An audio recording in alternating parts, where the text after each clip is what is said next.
Now that we have all of our FSU feelings out of the way, let's talk about all the teams that are going bowling and, of course, some of our postseason awards. We'll talk about some of the best players in the nation that come from the ACC. You are Locked On ACC, your daily podcast on the Atlantic Coast Conference. Part of the Locked On Podcast Network, your team every day.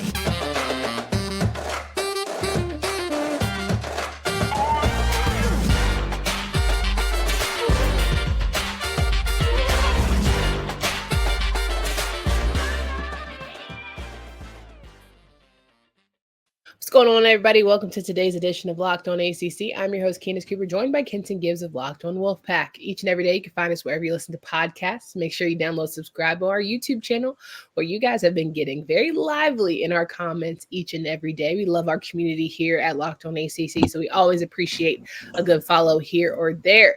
Today's episode is brought to you by our friends at FanDuel. Make sure that you download our favorite place to get you some money. Right now, new customers get $150 in bonus bets with any winning $5 moneyline bet. That's $150 if your team wins. Visit FanDuel.com/lockedon to get started today. All right, Kitten, I've seen the episodes. We got it out of our system. Let's get to bowling, shall we? Absolutely. Let's go bowling. You know, it's that time of the year where these teams get to go to all of these, different bowls around the country and get to have a good time and celebrate the seasons that they've had.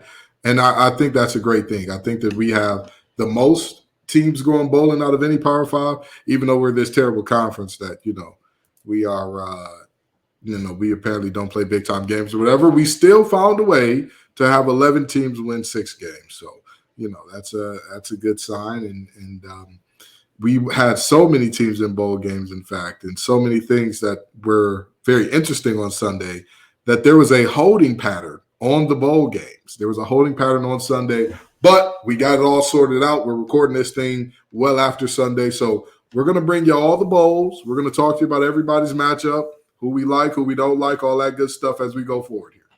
11 teams in football postseason. That is a big time win for the ACC.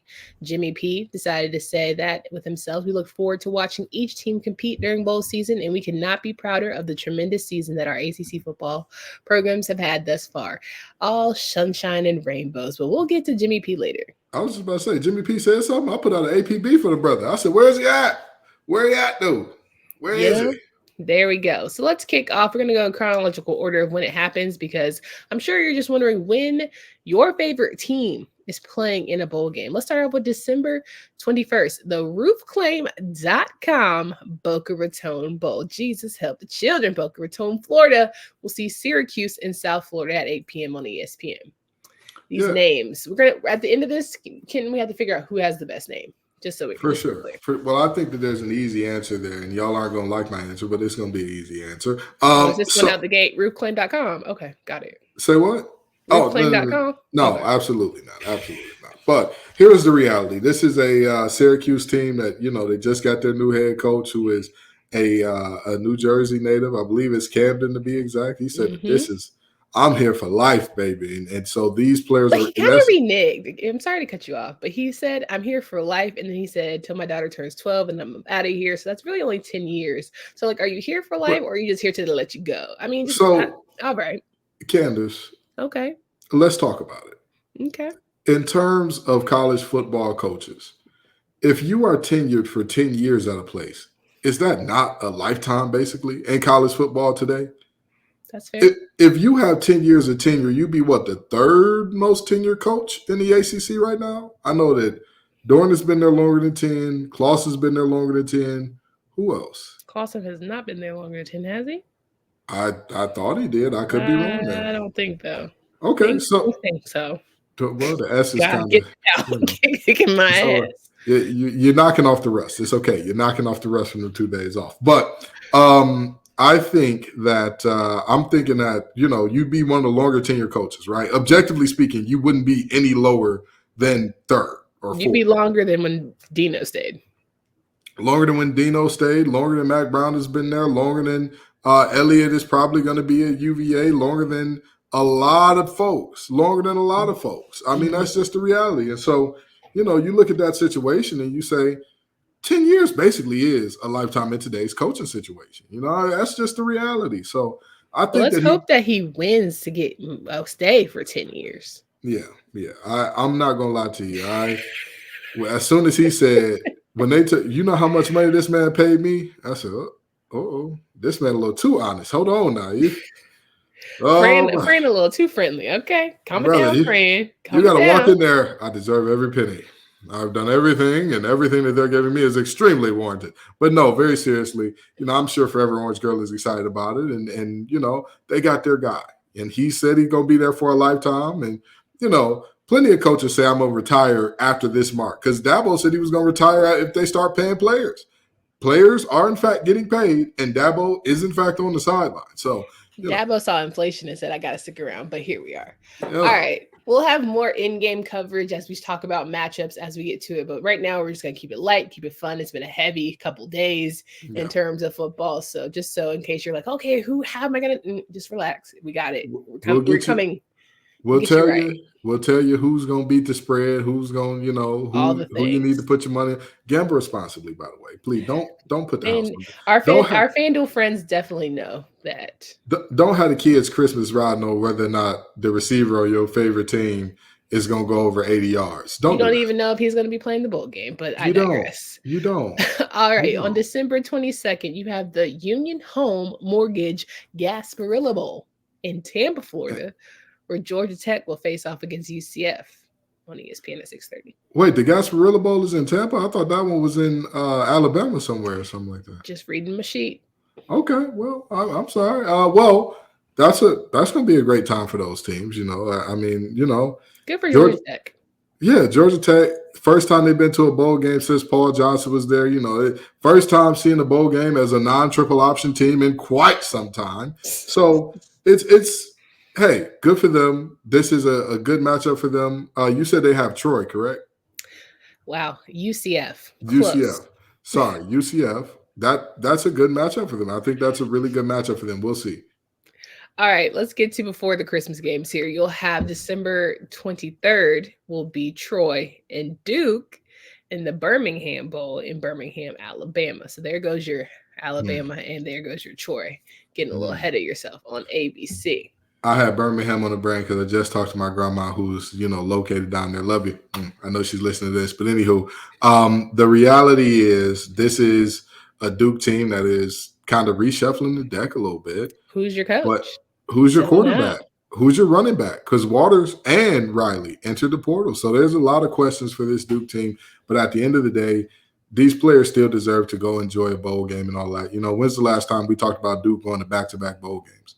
So these young men, they've earned it. They deserve the right to enjoy all that Birmingham has to offer them. And see, you wrong. See, you wrong. What you doing in Birmingham? You wrong for that. What you doing in Birmingham? Every city has beautiful things to offer that we just don't know about. If you're not from there, you don't. I'm sure they'll put on something. They're going to shake a tail feather. Okay. Yeah. Birmingham Bowl. Okay. Let me they tell you probably have great. I know that food going to be hitting. That's what I know. When I played in the St. Petersburg, the Bitcoin St. Petersburg Bowl, I thought the same thing. I said, what under God's green earth does St. Petersburg have to offer me? And I enjoyed my time down there very much. It was a wonderful time. There's so much foolishness in Florida. Like, you really can't go wrong. You can't go right in Florida if you ask me, but that's another story for another time. Help the church, Lord. Let's talk about our post-Christmas games. But first, as the weather gets colder, the NFL offers stay hot on FanDuel. Right now, new customers get $150 in bonus bets with any winning $5 money line bet. That's $100 and $150 if your team wins. If you've been thinking about joining FanDuel, there's no better time to get in on the action. The app is easy to use, wide range of betting options, spreads, player props, over-unders, and more. Go to FanDuel.com/lockedon. FanDuel is the official partner of the NFL. All right, after Christmas, you open all your gifts, and you're like, I need a little more football to, lighten the load. How about on the December 27th, you get the Military Bowl presented by GoBowling.com. in Annapolis, Maryland, Virginia Tech and Tulane. How about it? Well, that should be a very, very interesting game. It Yeah. really should be, because this is a situation where, I mean, it is, I wouldn't say a home game for Virginia Tech, but it's very close to, their home. And Annapolis and the whole military deal definitely have a Virginia Tech feel to it. But with that being said, Tulane is known to show up in a bowl game now. Just ask USC. Tulane is known to show up and show out in those bowl games. However, all of the major players for Virginia Tech are coming back as well for the most part. You're looking at Drones coming back, Baishal Tudenauji's coming back. You're looking at a lot of weapons that are going to be pivotal to this team next year, who are going to be playing in this bowl game. So I think it'll be a good matchup. I really appreciate guys who recognize that there ain't many places to go. Like, you ain't got it that bad. Unless you're being forced to go. Like, some of y'all just need to sit your hind parts right where you're at and just keep growing and getting better. And I think that's what a lot of the guys at Virginia Tech are doing. Yeah, the portal is it's an interesting time. It's the Wild Wild West, and a lot of y'all are going to end up, or a lot of them are going to have to end up transferring from a Power 5 school to, the Island of Misfit Toys University. Here you go. The next game on December 27th will be the Duke's Mayo Bowl in Charlotte, North Carolina. Familiar faces, North Carolina and West Virginia at 5:30 on ESPN. At this point, I just think the Mayo Bowl is North Carolina's bowl, where they show their ass and they get dog walked. So, am I looking forward to it? No. Should we be here? No. But it's got to be a bowl game. It is what it is. Shout out to Kamari Morales, who transferred to Boston College. Listen, I know I might be down by North Carolina, but one thing I'm never, ever, ever excited for and running to is Chestnut Hills. Okay. All right. Wow. I'm going to say this. They need to change the name of this bowl to the North Carolina Invitational, the UNC Invitational, baby, because I'm going to tell you, they go, I don't care what you think. I don't care how you cut it, how you slice. They're going to find their way to that Mayo, brother. They're going to find their way. I don't know why they keep accepting it. Like, can't y'all want better for us? Can you let the kids go somewhere else? Especially because a lot of them are homegrown. Let them go. You just talked about new cities they get to experience. I'd rather go to St. Petersburg than go to Charlotte. Cedric Gray and Tez Walker and company, they should get to play in front of family one last time. You know what I feel like? I really feel like it's because North Carolina is cheap. And they're like, hey, we can save on the flights. We can just get a bus. Well, the bowl covers that. The bowl covers all that. You get paid. But that's what I'm saying. Like, but I just feel like they're just really cheap, and they don't want to have to overextend family and friend discounts. All the things. It's giving brokey. I don't know. Well, I will not. As much as I do not like the Hills, I won't go as far as to say it's giving poor. It's giving poverty is near. But see, I didn't even say that, but you felt like the need too. You said it's giving broke. It's giving brokey. I said giving brokey. Giving brokey. Poverty. Okay, well, I'll tell you this much. I think that this is a good matchup for them. I think they could actually win this one. And watching Mac Brown get drenched in mayonnaise is going to be hilarious. Actually, they really should be careful, because the same way old Joker, I think it was Beamer, got dinged in the head, like assaulted damn near with the bucket because the mayonnaise won't coming out. Matt can't afford that. Yeah. Matt can't afford a hit to the noggin. Just saying. Next game on McCullough will be out of there. Next game on December 27th, Louisville will face off against USC at the DirecTV Holiday Bowl in San Diego, California. See, this is where we should be going. Louisville has a special chance here in terms of, I believe they're a 9-win team right now, right? 10-win team. 10-win team. Okay. They can go on to win 11 games. And even though you didn't win an ACC championship or you're not in the New Year's Six Bowl, that's still a very special season.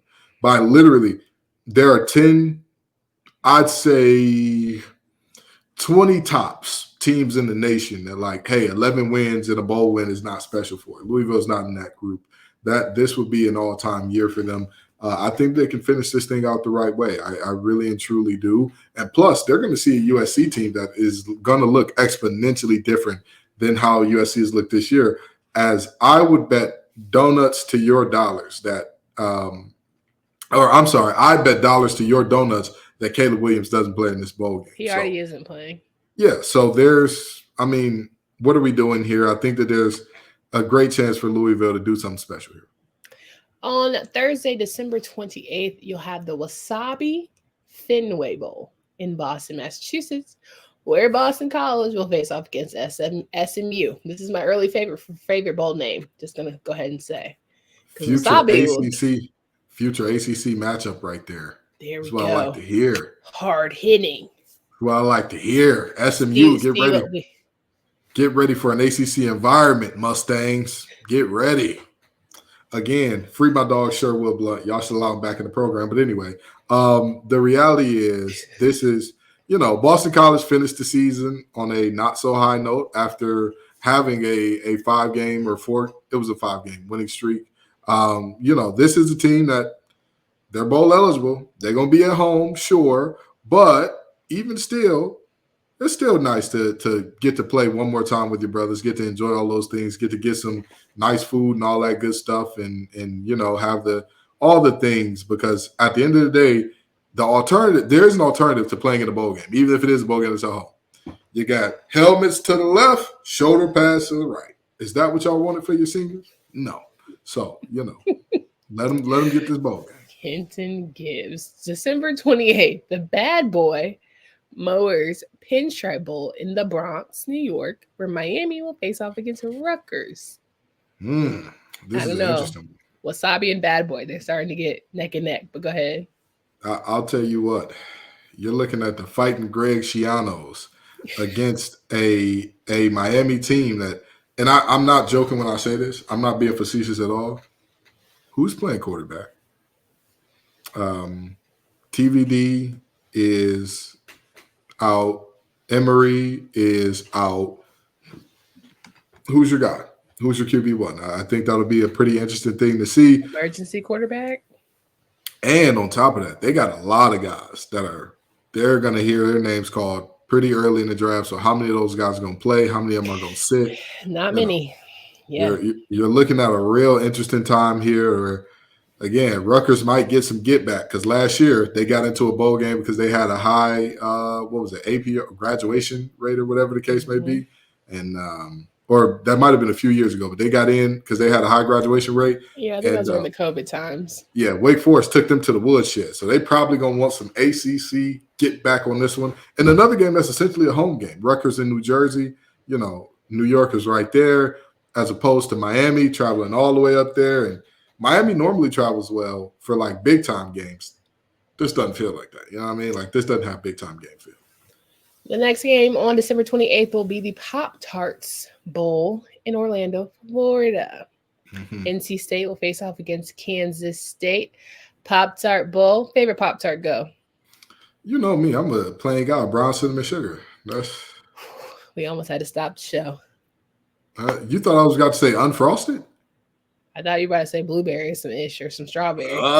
Strawberry's not bad. But brown cinnamon sugar is the only way to go. That brown cinnamon sugar. If Coach Dorn doesn't bite into a brown cinnamon sugar Pop-Tart after the victory, disservice to the whole group. Again, Coach Dorn, you do not need bourbon to wash down the sugary snack, brother. We can get you into alcoholics, and I'm joking, Coach Dorn. I know he's a listener. That's my guy. You're my guy, man. It ain't nothing personal. I'm messing around. But in all seriousness, that is a very, very interesting bowl game, because Kansas State, they already had their quarterback announced that he's going into the portal. But the beauty of Kansas State is they're a complete team. This is a team's team. They have an offensive line that is big and physical and nasty. They have, backs that are a little undersized, but they are just tough and rugged, and they will find a hole anywhere that they can get it. And the play calling of Colin Klein is so unique and so special. There's definitely something to it. However, Colin Klein did accept the job at A&M, so I know that he's the Little Apple's favorite son, but is he going to stick around for the bowl game? Who knows? Stick around. We'll tell you about it later. Absolutely. Let's talk about our friends at PrizePicks. We know that PrizePicks is the largest daily fantasy sports platform in North America. They're the easiest and most exciting way to play DFS. It's just you against the numbers. Instead of battling thousands of other players, including pros and sharks, you pick more than or less than on 2 to 6 player stat projections and watch the winnings roll in. With basketball season here, you can now pick combo projections across football and basketball from the Specials League, a league created specifically for combo projections that includes 2 or more players from different sports or leagues. PrizePicks even offers a reboot policy so that your entries stay in play even if one of your players gets injured. Go to prizepicks.com right now /LockedOnCollege and use code LockedOnCollege for a first deposit match of up to $100. Prizepicks.com /LockedOnCollege using promo code LockedOnCollege for a first deposit match of up to $100. As we're finishing up today's show, remind you guys that bowl season is upon us. Make sure you are locked and loaded during the holiday season. So know where your favorite team is playing and make sure you check out as we get closer how you can win some big money, whether it's PrizePicks or with our friends at FanDuel. Wrapping up our bowl game projections here, bowl game placements. There it is. My P-words are getting the best of me today. On December 29th, we'll have the Tax Slayer Gator Bowl in Jacksonville, Florida. A whole lot of Florida Bowl games where Clemson will take on Kentucky. Now, Clemson got to get that get back for us because had Louisville beat Kentucky, we might be having a different conversation about college football playoffs. Just saying. I doubt it, but I get your point. I mean, listen, the committee was talking about omitting Florida State weeks before, or not the committee, but the media was talking about omitting them weeks before this. So, but I will say this. Clemson, show everybody our down year is 10 wins. Show everybody, hey, this is our down year. They're not going to get 10 wins. They're going to. I'm sorry. Our down win is 9 years. Show everybody that. Show everybody, hey, 9 wins, not 9 years. Come on. We're kicking each other's ass today. 9 wins. Show everybody that is our down year. 9 wins. That's what we're looking at here. So, I truly think that this is going to be an interesting bowl game because this is a bowl game that I also don't think that there will be a ton of guys sitting out for Kentucky. But, I'm sure that we will still hear about how we're an inferior conference if Clemson loses this game. So, please. I think they're going to dog walk. Please. Wildcats, but that's just me. Next December 29th game, Tony the Tiger Sun Bowl in El Paso.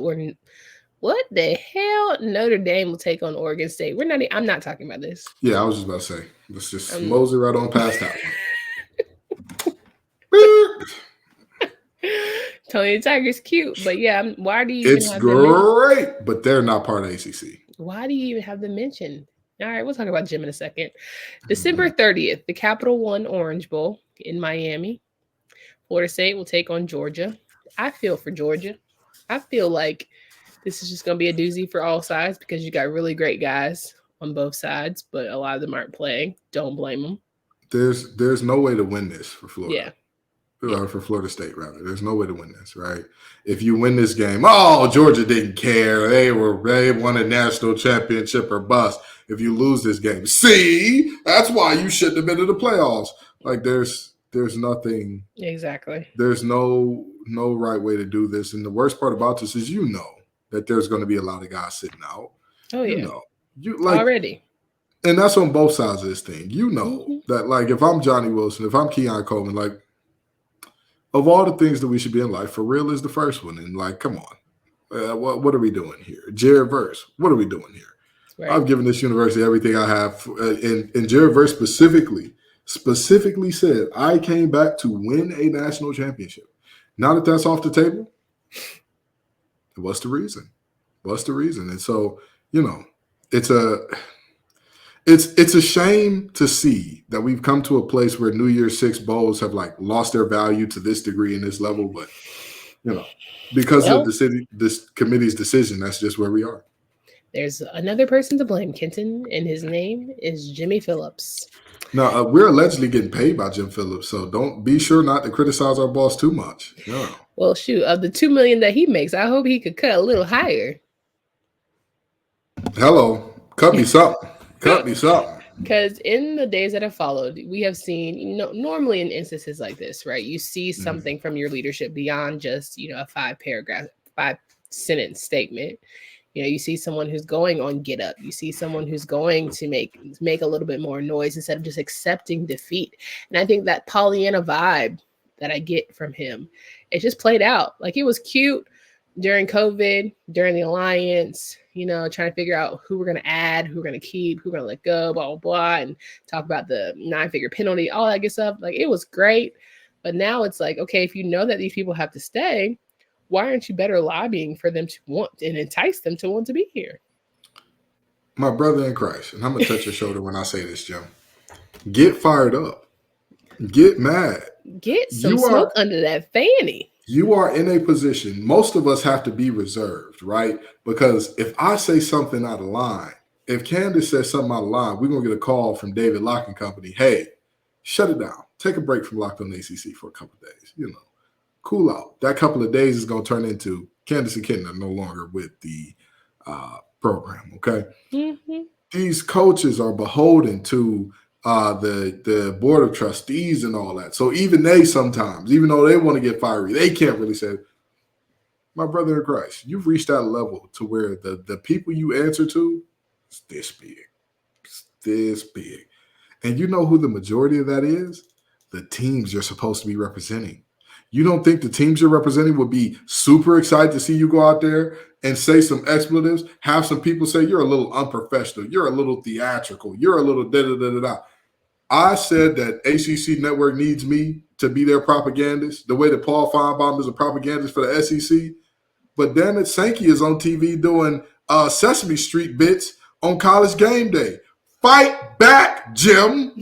Fight back. Did you pinch the damn conferences? I truly believe that Jim is going to be out of here in 2 years or less. Oh, absolutely. 2 years or less. He doesn't care about the ACC. Not only does he not care about the ACC, but you can't move the way that he's moved and everybody be okay with that. And there are certain things that he's going to catch flack for that are out of his control, right? Like the Grant rights, that was signed before he got here, correct? Mm-hmm. That's not his fault. He's still going to catch heat for it. There are other things that are very much so his fault. I would have been, hey, my assistant, we need to call everybody. I need to be talking until I'm hoarse. I need to sound like Doc Rivers when I'm done speaking about how bad my boys were done today. I need to sound like Doc. Saying nothing says everything, Yeah.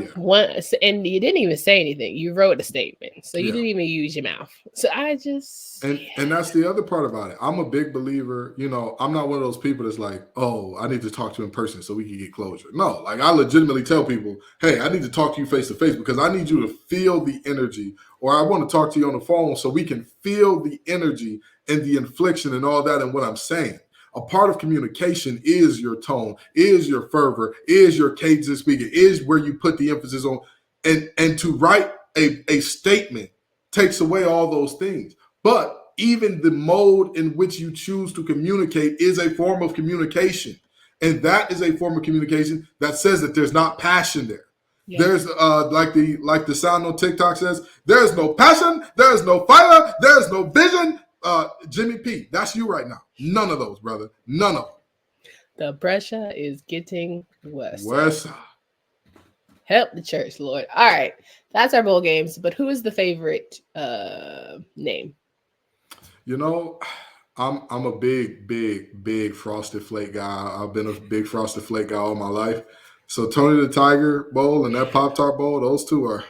We didn't even talk about Tony the Tiger for a very important reason. But that's why I said Pop-Tart is probably the other one that's like right there. Pop-Tart, because I love me a Pop-Tart now. I remember at ACC kickoff when they was handing out Pop-Tarts. I'm going to tell y'all something that I probably shouldn't say out loud, but I'm going to say it. Man. The woman was handing out individual Pop-Tarts, and I said, oh, my God, I love Pop-Tarts so much. And she said, here, take a box. She handed me not like one of the individual little 4 boxes. She handed me one of the big boxes. You think that I didn't take that thing home and eat it? Baby, sure. I'm not proud of it. Do you warm your Pop-Tarts up or eat them raw? I'm not a big warm-up Pop-Tart guy. I will every now and then, but like I prefer them unwarmed up. That's how I prefer them. Raw out the plastic. Rip me out the plastic. Yeah.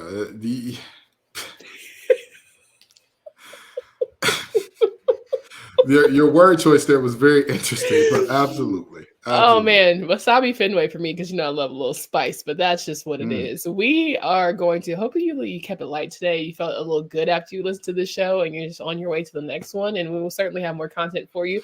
Maybe even talk about a little bit about basketball. Who knows? We're going to surprise you the rest of the week because that's just what we like to do here on the show.